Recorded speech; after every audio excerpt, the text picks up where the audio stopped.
तो केजरीवाल जी का मफलर बहुत चर्चित था देश में। अब इन दिनों न्यूजीलैंड का मफलर, दास्ताना और टोपी चर्चा में आ गया है।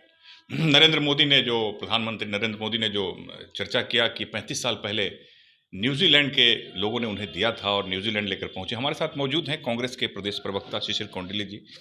सर, ये बहुत पुराना मफलर मोदी जी ने चर्चा की, मफलर दिखाया, और कैसे इसको देख रहे हैं? बड़ा अच्छा नाम लिया एक आपने, राजनीतिक ठग जिसको कहते हैं समाज में, उस व्यक्ति का, और केजरीवाल जी का। और दूसरे ठग का नाम भी आपने ले ही लिया, जो कि भारत की जनता को पिछले 12 वर्षों से ठग रहे हैं। तो और दोनों का कंसर्न मफलर से है, सो समझ लीजिए। मफलर से इनका तो इस बार हुआ। तो बेसिकली एक तरफ आप नरेंद्र मोदी जी को सुनेंगे तो 35 वर्षों तक उन्होंने भीख मांग करके खाया है, जैसा वो बताते हैं। अब वो 35 वर्ष कौन सा था मुझे नहीं पता, क्योंकि हमेशा जैसे भारतीय जनता पार्टी में एक बीमारी है, समझ रहे हैं? बीमारी क्या है कि भारतीय जनता पार्टी के लोग अपने सुविधा के मुताबिक वो डेट ऑफ बर्थ बदलते रहते हैं। जैसे देश के प्रधानमंत्री हैं नरेंद्र मोदी जी, वो अपने सुविधा के मुताबिक अपना डेट ऑफ बर्थ बदलते हैं। अच्छा, ठीक है। अब बिहार के मुख्यमंत्री भी उसी कैटेगरीज में हैं, जो आपने देखा होगा कि वो भी अपनी सुविधा के मुताबिक डेट ऑफ बर्थ, तो सुप्रीम कोर्ट का हलफनामा गवाह है इसका।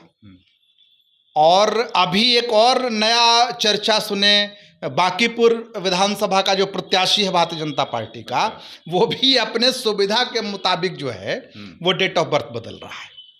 ठीक है। तो ये भारतीय जनता पार्टी का और उसके लोगों का ये चरित्र है। जब 35 साल पहले जो मफलर था वो ज्यों के त्यों है एकदम। वही तो हम कह रहे हैं कि वो 35 साल पहले जब मोदी जी भिक्षा मांगते थे समाज में, तो उसी तरह से वो मफलर जो है एकदम मैंने उसी प्रकार का था, एकदम नया, बिल्कुल लगता है तुरंत का खरीदा हुआ मफलर है।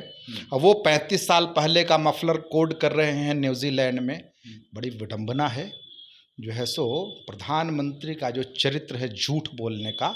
तो देश में तो झूठ बोल ही रहे हैं, विदेशों में जाकर के भी झूठ बोल के भारत की साख पे बट्टा लगा रहे हैं। ये स्थिति प्रधानमंत्री की है वर्तमान। क्या मंशा उनकी रही, क्या कहना चाहते हैं? कोई मंशा नहीं है। प्रधानमंत्री अब अपने इम्प्रेस करना चाहते हैं क्या न्यूजीलैंड के लोगों को? ऐसा है, वो जहाँ जाते हैं, युगांडा गए प्रधानमंत्री, तो उन्होंने कहा कि हमारा तो वर्षों से सरोकार था। जहाँ मीटिंग में जाते हैं, अगर गए ईसाइयों की मीटिंग में गए, तो हमारा तो बचपन से सरोकार रहा है इस धर्मों से, इन ईसाई धर्म से। तो कभी मौलानाओं के मीटिंग में गए, तो इस्लाम को तो हम बहुत ही बेहतर तरीके से समझते हैं, हमारा तो सरोकार इस्लाम से वर्षों से रहा है। अमृतसर गए तो वहाँ पगड़ी बांध के गए कि हम तो जो है वो हमारा तो यहाँ से संबंध जो है वो बचपन से रहा है। ये दरअसल प्रधानमंत्री जी का जो चरित्र है ना, वो जिस प्रकार से दोहरा मापदंड है उसको देश की जनता जो है वो देखती है। इसीलिए क्या कहना चाहते हैं? कुछ नहीं चाहते हैं, केवल अपनी भद पिटवाते हैं। देश में भी भद पिटवा रहे हैं और विदेश में भी अपनी भद पिटवा रहे हैं। और अब तो आजकल तो ट्रोल्स होने लगे हैं प्राइम मिनिस्टर। पहले जितने ट्रोल्स नरेंद्र मोदी जी आज के दौर में हो रहे हैं, ट्रोलर्स के द्वारा किए जा रहे हैं, पहले कभी किसी प्राइम मिनिस्टर का हुआ क्या इतना ट्रोल? कभी नहीं हुआ। तो ये अपनी भद पिटवा रहे हैं। और जो इनका चरित्र है, युगांडा गए तो इनका बचपन का संबंध है। चाय भी बचपन में बेचते थे, स्टेशन पे चाय बेचते थे, चाय बेचते बेचते देश बेचने लगे। तो ये सब इनका एक प्रकार का इल्यूजन में जनता को डालने का और उस प्रकार से अटपट बातों को करने का, जिसका कोई स्टैंडर्ड और कोई मीनिंग नहीं हो, यही इनका चरित्र। सवाल तो राहुल गांधी पर भी खड़ा हो जाता है, ये लोग करते हैं लोग। भाई सवाल तो आजकल नरेंद्र मोदी जी की सत्ता है और सवाल राहुल गांधी जी से हो रहे हैं। प्रॉब्लम वर्तमान का है, नेहरू जिम्मेदार हैं, तो उसका क्या कहिएगा?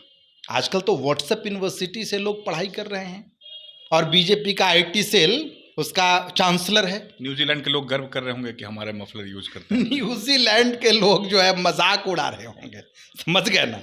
न्यूजीलैंड के लोग लिटरली मजाक उड़ा रहे होंगे भारत के प्रधानमंत्री का, जिस प्रकार से वो जो है वहाँ पे बता रहे हैं लोगों को। तो चलिए, हमारे साथ शिशिर कौंडिल्य जी थे, कांग्रेस के प्रदेश प्रवक्ता। काफ़ी ये मतलब क्या कहें, आप खुद ही सुन चुके होंगे सब कुछ।